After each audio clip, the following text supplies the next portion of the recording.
magluto ngayon. Ito yung bangus sa paksiw natin. Okay, let's go. Okay, ilagay natin dito sa ating kawali. Ayan.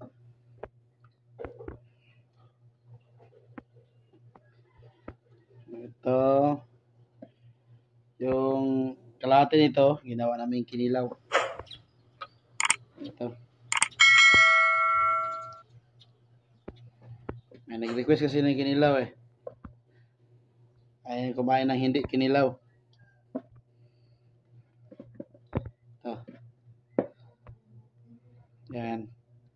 Okay, ngayon, i-ano naman natin, Steve, para mawala yung mga lansa niya. Okay? Okay, let's go!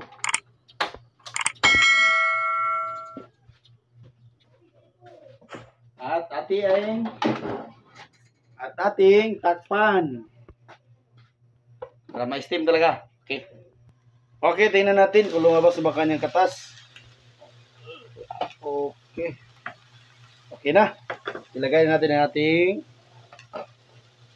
sangkap. Itong luya. Konting luya. Bawang. At saka ito ating sibuyas. Pa natin ng ilang minuto. Okay, atin ang ilagay ang ating suka. Itong suka, nilagay ko ng pampalasa, asin at kabitsin.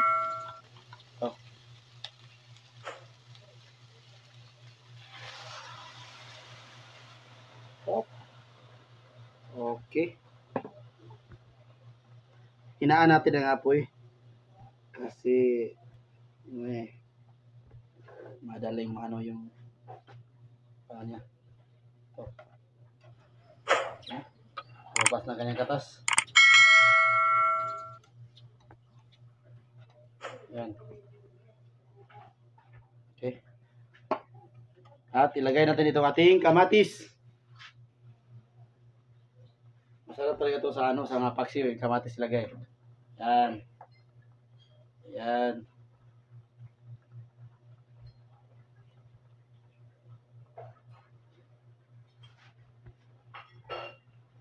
Ating takpan.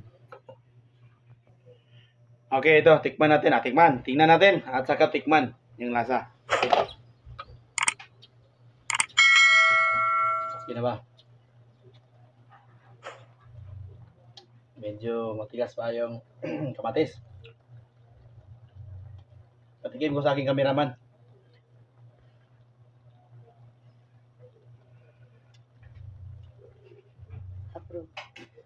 Grabe ang anghang. Anghang ang gawan. Suka.